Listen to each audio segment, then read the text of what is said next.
Hello student. तो resistivity के बारे में हम लोग पिछले वीडियो में ही पढ़ चुके थे। सॉरी। यानी कि किसी भी कंडक्टर के मटेरियल की एक ऐसी प्रॉपर्टी जिसके कारण वो फ्लो ऑफ करंट या फ्लो ऑफ चार्ज का क्या करे, अपोज करे, तो उसको हम लोग रजिस्टिविटी कहते हैं। ठीक है, तो आज हम लोग टॉपिक पढ़ेंगे रेजिस्टेंस के उल्टा कंडक्टेंस, रजिस्टिविटी के जस्ट अपोजिट कंडक्टिविटी। ठीक है, तो फर्स्ट टॉपिक आपका रहेगा कंडक्टेंस।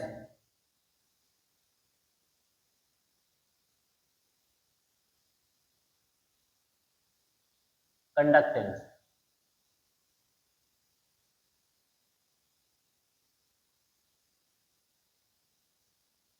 ठीक। तो रेजिस्टेंस में हमने बताया था कि किसी भी कंडक्टर के ऐसी प्रॉपर्टी जिसके कारण फ्लो ऑफ चार्ज या करंट का क्या करे, अपोज करे, उसको हम लोग रेजिस्टेंस के नाम से जानते हैं। तो सेम कंडक्टेंस का मतलब क्या हो गया कि किसी भी कंडक्टर की एक ऐसी प्रॉपर्टी जो ज्यादा से ज्यादा चार्ज के फ्लो को अलाउ करे। यानी कि एकदम बहुत इजी वे में अगर हम बोलना चाहें तो हम ये कह सकते हैं कि इनवर्स ऑफ रेजिस्टेंस। तो inverse of resistance is called conductance. It is denoted by G. Inverse of resistance is called conductance. इसकी यूनिट क्या होगी? तो रेजिस्टेंस का ओम होता है, तो इसका ओम इनवर्स, या हम कह सकते हैं महो।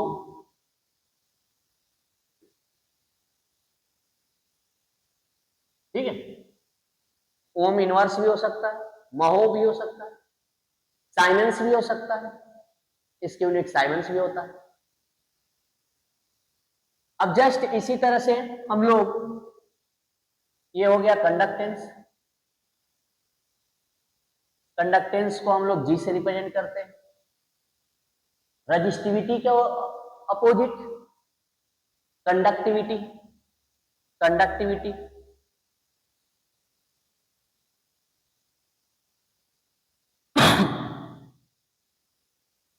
कंडक्टिविटी जस्ट इसी तरह से हम डिफाइन कर सकते हैं। जैसे रजिस्टिविटी में हमने क्या डिफाइन किया था कि कंडक्टर के मटेरियल की एक ऐसी प्रॉपर्टी जिसके कारण फ्लो ऑफ चार्ज या करंट का अपोज हो पाए, तो उसको हम लोग रजिस्टिविटी कहते हैं।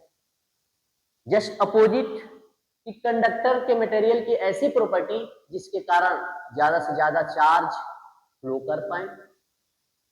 यानी कि हम लोग डायरेक्टली ये कह सकते हैं कि inverse of resistivity is called conductivity. Inverse of resistivity is called conductivity. It is denoted by sigma. Inverse of resistivity is called conductivity. अब रेजिस्टिविटी का यूनिट क्या था? Ohm metre. तो इसका क्या हो जाएगा? Ohm inverse metre inverse. ठीक, या ये कह सकते हैं mho metre inverse, siemens metre inverse. ठीक है, तो ये हो गया कंडक्टिविटी और ये हो गया कंडक्टेंस। अब हम एक रिलेशन पढ़ेंगे ओम्स लॉ।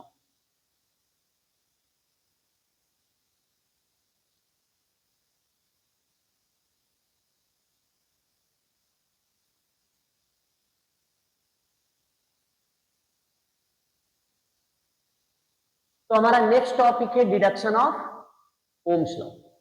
यानी कि इसमें ओम्स ने जो बताया था कि V upon I equal to R, इस बात को हम प्रूव करेंगे। इस बात को हम क्या करेंगे? प्रूव करेंगे।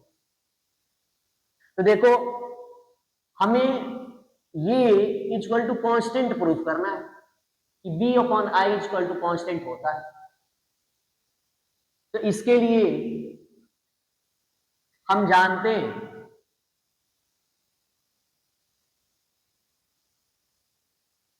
करंट I इक्वल टू क्या होता है? NEABD। NEABD। और BD इक्वल टू क्या होता है?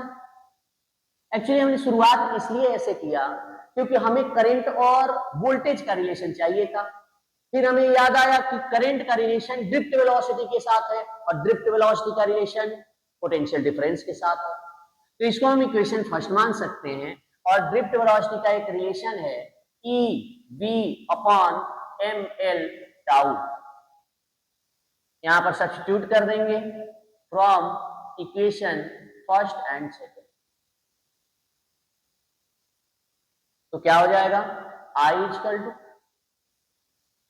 NEA और BD की जगह ये वैल्यू रख देंगे, यानी कि EV/ml टाउ। ठीक है ना? देखो I इक्वल टू NEA यहां तक हो गया और BD की जगह ये पूरी वैल्यू हम रख देंगे, यानी क्या हो जाएगा पूरा? I equal to NEE E square A tau upon ml। ठीक है, NE square A tau upon ml। और ये हो गया B को अपॉन में लेते आओ, ये हो जाएगा NE square A tau upon ml। ठीक है। अच्छा, जैसे जैसे इसको रिवर्स करेंगे हमको B अपॉन I का रिलेशन चाहिए, जैसे इसको रिवर्स करेंगे ये भी रिवर्स हो जाएगा, यानी कि B upon I equal to ml upon NE square A tau. अब ध्यान से आप देखो, यहां पर m mass of electron, L length of the conductor, N electron density, E value of charge, A cross sectional area of the conductor, tau relaxation time. यानी कि अगर टेम्परेचर कांस्टेंट रखा जाए, प्रेशर कांस्टेंट रखा जाए, तो ये सारी वैल्यू कांस्टेंट होगी, सारी वैल्यू क्या होगी? कांस्टेंट होगी। ठीक है, तो हम क्या लिख सकते हैं उसको? B upon I equal to constant, और इसी को हम लोग बोलते हैं R। यानी कि ये R की value since R equal to ml upon NE square A tau, ये आया है। ठीक है, यहां पर आया ये R की वैल्यू, ये रिलेशन आया। अच्छा, यहां से हम रेजिस्टिविटी निकाल सकते हैं, उसके बारे में जान सकते हैं, वो किस बात पर डिपेंड करता है। तो रेजिस्टिविटी अगर हम लिखना चाहें R इक्वल टू, तो हमारे पास एक फॉर्मूला था R equal to rho L upon A। अगर हमें रो को लिखना है तो इसको इधर मल्टीप्लाई करेंगे, यानी RA upon L equal to rho. तो वैसे ही रो इक्वल टू हमें ये लिखना होगा RA अपॉन L। अब R की वैल्यू रखो, ये ml upon NE square A tau, okay, और इंटू A है यहां पर, अपॉन में L है। ठीक है, ये A से A कैंसिल, L से L कैंसिल, यानी कि rho equal to m upon NE square tau. यानी कि रो का एक ये फॉर्मूला भी हम लोग जानेंगे। अब इसमें से एक चीज ये ध्यान रखो कि अगर बाई चांस टेम्परेचर हमने चेंज कर दिया तो क्या रेजिस्टिविटी पर असर पड़ेगा? और यहां से हम लोग ये भी देख रहे हैं कि ये देखो, रेजिस्टिविटी में ना तो एरिया है और ना ही लेंथ है। इसके फॉर्मूले में एक तरह से ये इसका मैकेनिज्म है। ठीक है, इसके फॉर्मूले में ना तो एरिया है, क्रॉस सेक्शनल एरिया है, ना लेंथ है। इसका मतलब ये area, cross sectional area and length पर डिपेंड नहीं करता। बात समझ में आई? Cross sectional area and length पर डिपेंड नहीं करता, ये बात पहले मैंने बताया है और यहां पर आकर के प्रूव भी हो रहा है। अब देखो, टेम्परेचर के साथ ये वेरिएशन आगे हम पढ़ेंगे, रेजिस्टिविटी का टेम्परेचर के साथ वेरिएशन। ठीक है, तो यहीं से हमें जानना होगा कि टेम्परेचर के साथ वहां पर वेरिएशन कैसे होगा। तो कैसे होगा? तो यहां देखो, कि मास ऑफ इलेक्ट्रॉन है ये कभी चेंज हो नहीं सकता, इलेक्ट्रॉन डेंसिटी कंडक्टर में जितना था उतना ही रहेगा, इलेक्ट्रॉन चार्ज है ये तो कभी किसी भी सिचुएशन में चेंज नहीं हो सकते। चेंज क्या होगा, टेम्परेचर अगर हम चेंज करेंगे तो पहले ही हम बता चुके हैं कि टाउ चेंज हो जाता है, टाउ चेंज हो जाता है। इसका मतलब ये रजिस्टिविटी डिपेंड करेगा किस पर, रिलैक्सेशन टाइम पर। ये रजिस्टिविटी किस पर डिपेंड करेगा, रिलैक्सेशन टाइम पर। और ये बात भी हमने बताया है कि टेम्परेचर के साथ रिलैक्सेशन टाइम कैसे चेंज होता है, कैसे वैरी करता है। अगर हम टेम्परेचर इंक्रीज करते हैं तो हमने रिलेशन बताया है, थर्मल वेलोसिटी ऑफ इलेक्ट्रॉन भी इंक्रीज हो जाता है, रिलैक्सेशन टाइम डिक्रीज हो जाता है। हमने पिछले वीडियो में ये सब सारा कुछ समझाया हुआ है, तो आप उसको देख सकते हैं, वहां से आपको ये सारा चीज समझ में आ जाएगा। अब टाउ, रिलैक्सेशन टाउ डिक्रीज कर जाएगा, तो रिलैक्सेशन टाइम डिक्रीज करेगा तो रेजिस्टिविटी क्या हो जाएगी, इंक्रीज हो जाएगी। इसका मतलब एक चीज और हम इसमें ऐड कर सकते हैं, रिलैक्सेशन टाइम डिक्रीज होगा तो रेजिस्टिविटी इंक्रीज हो जाएगी। टेम्परेचर इंक्रीज हुआ, थर्मल वेलोसिटी इंक्रीज हुई, रिलैक्सेशन टाइम डिक्रीज हुआ, रेजिस्टिविटी क्या हो जाएगी, इंक्रीज हो जाएगी। इसीलिए कंडक्टर का टेम्परेचर जब बढ़ जाता है तो उसका रेजिस्टेंस कांस्टेंट नहीं रह जाता है, उसकी वैल्यू बढ़ जाती है। क्यों, क्योंकि वो रेजिस्टेंस भी रेजिस्टिविटी पर डिपेंड करता है। रेजिस्टिविटी बढ़ जाती है, रेजिस्टेंस खुद अपने आप बढ़ जाता है। बात समझ में आ रही? तो यहां से हम लोग इस मैकेनिज्म के थ्रू रेजिस्टिविटी की डिपेंडेंसी रिलैक्सेशन टाइम और इनडायरेक्टली टेम्परेचर पर हमने बताया।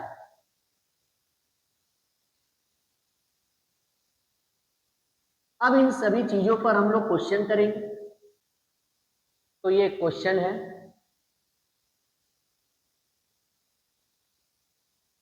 तो ये क्वेश्चन है, a wire of resistance 4 ohm is used to wind a coil of radius 7 centimetre.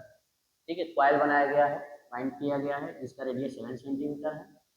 The wire has a diameter of 1.4 mm। Wire का डायमीटर कितना है, 1.4 mm। And the specific resistance of its material is this, यानी कि ये specific resistance दिया हुआ है 2 × 10⁻⁷, यानी कि ये रो दिया हुआ है 2 × 10⁻⁷ ओम मीटर। ठीक है, और उस वायर का रेजिस्टेंस क्या दिया हुआ है, R इक्वल टू दिया है 4 ओम। ठीक है, और कॉइल जो वाइंड किया गया है उसका रेडियस कितना दिया गया है, उसका रेडियस कितना दिया गया है, ये दिया गया है 7 सेंटीमीटर। ठीक है, R इक्वल टू 7 सेंटीमीटर है। ये diameter D equal to 1.4 mm, R इसका रेडियस निकाला जाए, वायर का रेडियस, तो 1.4/2 इंटू 10⁻³ मीटर, यानी 0.7 इंटू 10⁻³ मीटर, ये इसका रेडियस है। ठीक, अब देखो हम मान लेते हैं कि इसमें total number of turns n है, ये हमें मानना पड़ेगा। टोटल नंबर ऑफ टर्न्स क्या है, n है। क्वेश्चन आप लोग लिख लिए होंगे, क्वेश्चन को रफ कर देते हैं। गिवन वैल्यूज हमने लिख लिया है। टोटल नंबर ऑफ टर्न्स,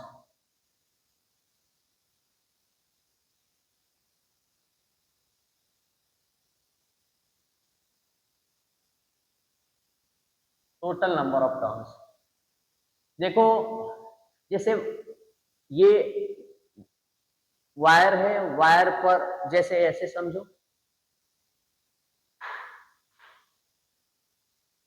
जैसे ये सोचिए ये वायर है, इसका डायमीटर दिया हुआ है, कितना डायमीटर दिया हुआ है इसका, 1.4 मीटर, ये उसका डायमीटर है। अब इस पर नंबर ऑफ टर्न्स देखना, ये 1, फिर 2 3 4 5, ठीक है। यानी कि ये ऐसे ही नंबर ऑफ टर्न्स ये होते गए, ठीक है।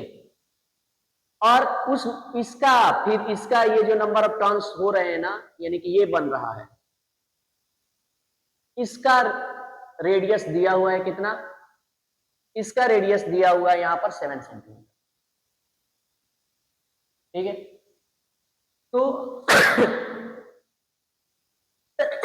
सॉरी, तो हम लोग लेंथ कैसे निकालेंगे, क्योंकि जब तक लेंथ नहीं निकालेंगे तब तक हम लोग फाइंड नहीं कर सकते।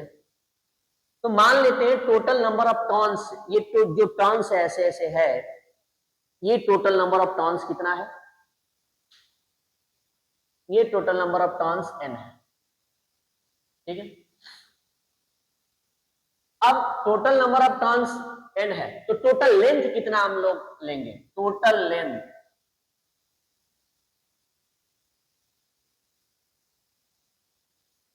Of wire, total length of wire. तो देखो ध्यान से, ये तो पूरा अगर एक बार होगा, ये एक बार, केवल एक बार हुआ ऐसे, तो 2 पाई आर हुआ, एक बार केवल हुआ तो 2 पाई आर हुआ, 2 पाई आर। लेकिन कितने टर्न्स हैं, n टर्न्स है, तो 2 पाई आर इंटू एन हो जाएगा, 2 पाई आर इंटू एन।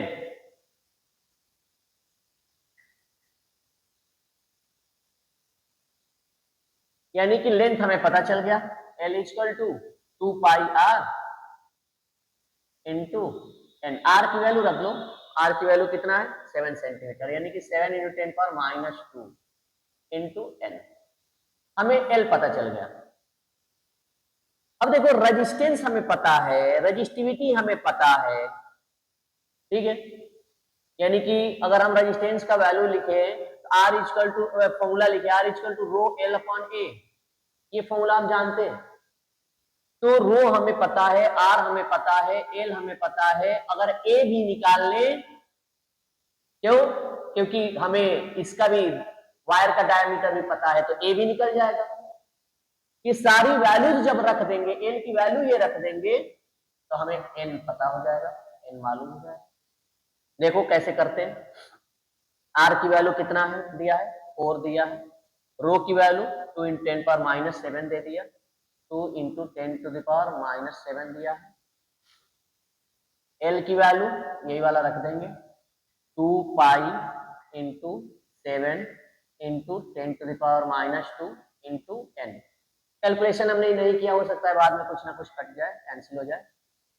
अब यहां पर आएगा पाई आर स्क्वायर, तो पाई हो जाएगा, और आर स्क्वायर यानी कि आर स्क्वायर का मतलब इसका डायमीटर दिया था ना, इसकी रेडियस, इसकी रेडियस हमने निकाल रखा है यहाँ पर 0.7 into 10 to the power minus 3 का होल स्क्वायर, ठीक है। ये पाई से पाई कैंसिल हो गए, ठीक।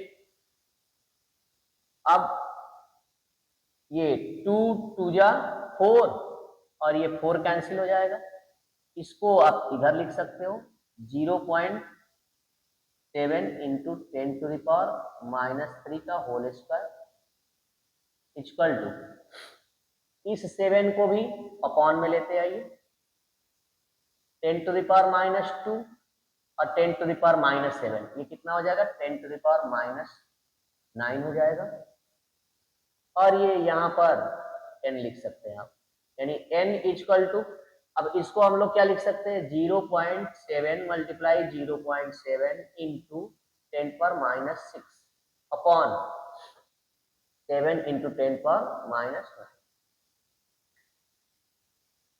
यानी कि n इक्वल टू ये 0.1 बार में जाएगा, तो क्या हो जाएगा ये 0.07 इंटू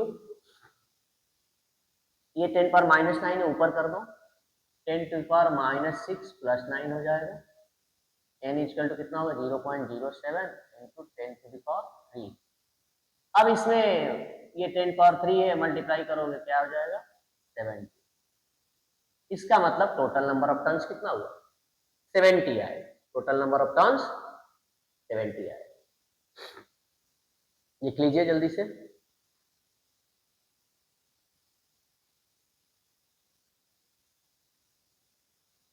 तो स्टूडेंट्स ये सेकंड क्वेश्चन है, ये सीबीएसई में पूछा गया है, ठीक है। क्या है, a wire of 10 ohm resistance is stretched to thrice its original length. What will be its new resistivity? New resistance, ठीक है, यानी कि इसकी रेजिस्टिविटी क्या होगी। न्यू रेजिस्टिविटी क्या, रेजिस्टिविटी में चेंजेस होंगे नहीं, मैंने पहले ही बताया है आपको कि रेजिस्टिविटी में चेंजेस नहीं होंगे। किस चीज में चेंज होते हैं, तो रेजिस्टेंस में चेंज होगा, जो भी चेंज होगा वो कहाँ होगा, रेजिस्टेंस में चेंज होगा। तो देखो पहले हम मान लो ये वायर है, इनिशियल कंडीशन, इनिशियल कंडीशन ये मैं पहले भी डिस्कस किया हो इसके बारे में। इनिशियल कंडीशन, ये वायर, इसका लेंथ हमने मान लिया स्टार्टिंग में क्या है L, क्रॉस सेक्शनल एरिया क्या है A, ठीक है। तो होगा क्या, R equal to rho L upon A।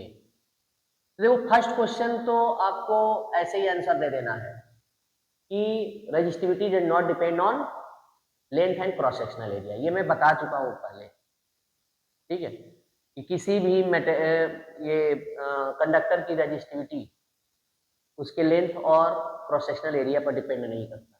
तो ये तो आप ऐसे लिख सकते हैं डायरेक्टली, कोई दिक्कत नहीं। अब इसको हम लोग को निकालना है न्यू रेजिस्टेंस क्या हो, यानी कि रेजिस्टिविटी कांस्टेंट होगी, ये कांस्टेंट होगा, ये चेंज नहीं होगी। तो देखो अभी R equal to rho L upon A, ठीक है।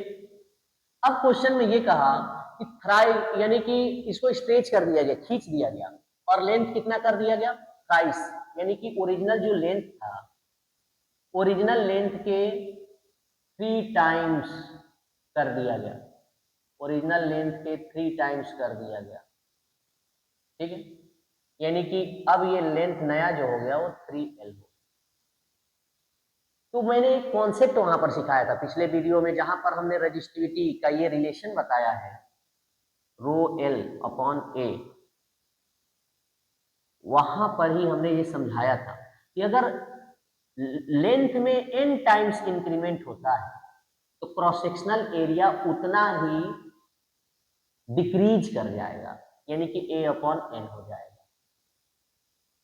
अगर cross sectional area n times increase करता है तो L जो लेंथ हो, cross sectional area n times increase करता है तो जो लेंथ होगा वो 1 अपॉन n डिक्रीज हो जाएगा, ठीक है, यानी कि ये डिक्रीज हो जाएगा, ऐसे हो जाएगा।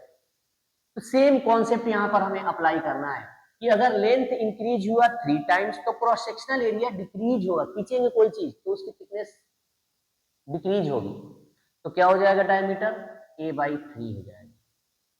इसका मतलब न्यू रेजिस्टेंस R डैश कितना होगा, रो L डैश की जगह 3L अपॉन A की जगह A/3, रिवर्स हो जाएगा, 3 3 या 9 रो L अपॉन A, और ये कितने के बराबर है R के बराबर, यानी कि कितना हो जाएगा 9R। यानी कि ये न्यू रेजिस्टेंस जो है वो इनिशियल रेजिस्टेंस के 9 टाइम्स हो जाएगा, 9 टाइम्स होती है। बात समझ में आ रही, नोट कर लीजिए इसको भी। थर्ड क्वेश्चन है, ठीक है, a uniform wire of length L and area of cross section A यानी कि क्रॉस सेक्शनल एरिया ये दे दिया है, has resistance R, the wire is uniformly stretched, मतलब खींचा गया उसको, ठीक है, so that its length is increases by 25%, उसको स्ट्रेच किया गया तो उसके लेंथ में कितना इंक्रीमेंट हो गया, 25%। Calculate the percentage increase in resistance of the wire, यानी कि रेजिस्टेंस जो इंक्रीज होगा उस कितना परसेंट इंक्रीज हो जाएगा, इसके बारे में हमें बताना है, ठीक है। यानी कि देखो रेजिस्टेंस कितना इंक्रीज हो जाएगा, यानी कि इंक्रीज इन रेजिस्टेंस का परसेंटेज हमें निकालना है, तो पहले हमें इंक्रीज इन रेजिस्टेंस निकालना होगा। इंक्रीज इन रेजिस्टेंस कैसे पता चलेगा, तो इसका मतलब यह है कि सबसे पहले हमें इनिशियल रेजिस्टेंस लिखना होगा, फिर फाइनल रेजिस्टेंस लिखना होगा, फिर चेंज इन रेजिस्टेंस यानी कि इंक्रीज इन रेजिस्टेंस निकालना होगा, उसका परसेंटेज निकालना होगा। तो स्टार्ट हम करते हैं इनिशियल, मान लेते हैं इनिशियल कंडीशन में ये वायर है, इसका लेंथ हमने मान लिया L, ठीक है, इसका लेंथ L है। अब इसको स्ट्रेच किया गया, ठीक है, तो स्ट्रेच करने के बाद से जो लेंथ आया, इसका एरिया मानने हैं, स्टार्टिंग वाले का लेंथ L है, area cross sectional area A माना है हमने। जब इसको स्ट्रेच करेंगे तो सीधी सी बात है एरिया चेंज हो जाएगा, मान लिया A डैश, लेंथ भी चेंज हो जाएगा, मान लिया L डैश, ठीक है। इनिशियल कंडीशन में रेजिस्टेंस कितना है, रो L अपॉन A, ये इक्वेशन फर्स्ट हो गई। अब फाइनल कंडीशन यानी कि जब स्ट्रेच कर दिए तो स्ट्रेच करने के बाद L डैश पहले निकालेंगे, L डैश कितना होगा, तो क्वेश्चन में यहां पर कह रहा है, ऑलरेडी क्वेश्चन में बोल रहा है कि the wire is uniformly stretched so that its length increases by 25%, इतना परसेंट इंक्रीज हो जा रहा है, यानी कि जितना लेंथ था, यानी कि L डैश क्या हो जाएगा, L प्लस कितना इंक्रीज हो जा रहा है, 25%, यानी कि L इंटू 25/100, इनिशियल वैल्यू का 25% बढ़ जा रहा है। तो ये इनिशियल है, इसमें कितना बढ़ जा रहा है, 25% ऑफ इनिशियल वैल्यू, 25 4 जा 100, यानी L प्लस L अपॉन 4, ये कितना हो जाएगा 5.4L, ये आपका L डैश आ गया। अब जैसा कि हम पहले ही सिखा चुके हैं आपको, ठीक है, और हमने उसको डिराइव भी किया था कि जब पहले की कंडीशन और बाद के कंडीशन में वॉल्यूम सेम होता है, यानी कि A into L equal to A dash into L dash, और ये सारा कुछ करने के बाद हमें ये समझ में आया कि अगर लेंथ में जितने का इंक्रीमेंट हो रहा है एरिया में रिवर्स कर देना है, लेंथ जितना हो जा रहा है एरिया में रिवर्स कर देना है, यानी कि A डैश क्या हो जाएगा, जैसे पहले लेंथ 4 टाइम्स होता था तो एरिया कितना हो जाता था A अपॉन 4, अब क्या है लेंथ 5.4L है तो एरिया कितना हो जाएगा 4 अपॉन 5A। आप निकालोगे दोनों का वॉल्यूम सेम करके सेम आएगा, तो उसमें टाइम वेस्ट करने की जरूरत नहीं, आप डायरेक्ट यहां से कर सकते। तो L equal to this A dash, L dash equal to this A dash equal to this, हमारे पास सब डेटा आ गया है। अब न्यू रेजिस्टेंस हम पहले निकाल लेते हैं, यानी कि R dash, R dash equal to rho L dash क्या है 5.4L अपॉन A डैश क्या है 4 अपॉन 5A, ठीक। अब इसको हम क्या करेंगे, रो L अपॉन A सेपरेट हो जाएगा, ये रिवर्स हो जाएगा, यानी कि 5 का स्क्वायर 25 और 4 का स्क्वायर 16, ये इतना आएगा। और ये कितने के बराबर, ये देखो ध्यान से, ये R के बराबर है, तो R डैश इक्वल टू कितना लिख सकते हैं हम 25/16R, इतना लिख सकते हैं हम। यहां तक आइए जल्दी से, क्वेश्चन तो आप लोग लिख लिए होंगे।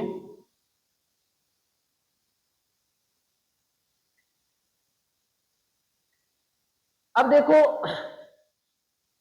यहां पर हमने पहले ही बताया कि क्वेश्चन में ये पूछ रहा है कि increase in resistance, percentage increase in resistance, तो परसेंटेज इंक्रीज इन रेजिस्टेंस के लिए हमें डेल्टा आर चाहिए, यानी कि हमें चाहिए क्या, आर डैश माइनस आर। ठीक है, तो कैसे करेंगे, पहले तो इनको ऐसे अपॉन में कर लो, R dash upon R equal to कितना हो जाएगा 25 अपॉन 16। इसको कुछ इक्वेशन दे दो, इसको सेकेंड इक्वेशन दे देते। ठीक है, अब हमें निकालना है percentage change, percentage change in resistance. तो क्या होता है, फाइनल रेजिस्टेंस मतलब R dash minus initial resistance मतलब R upon initial resistance, initial value into 100। ये होता है परसेंटेज इंक्रीज इन रेजिस्टेंस, या परसेंटेज किसी का भी निकालना है ऐसे होता है कि जितना चेंज वैल्यू हुई अपॉन इनिशियल वैल्यू इनटू 100। तो अब देखो इसको यहां से बहुत इजीली कर सकते हैं, ये पार्शियली डिवाइड कर दो, क्या आ जाएगा बताओ, R dash upon R minus इसको इससे डिवाइड जब करोगे 1 आएगा, 1 इंटू 100। अब आर डैश अपॉन आर की वैल्यू कितनी है 25.16, 25.16 माइनस 1 इंटू 100 कितना आ जाएगा, ये 25 माइनस 16 अपॉन 16 इंटू 100 यानी 9 अपॉन 16 इंटू 100। जब इसको कैलकुलेट करेंगे तो कैलकुलेशन नियरली आपको आएगा 56.25%, यानी कि ये फाइनल आपका आंसर आया 56.25। ठीक है, तो ठीक है स्टूडेंट, आज के लिए इतना ही। ये आप प्रैक्टिस करिए इसका, और इस पर और भी कुछ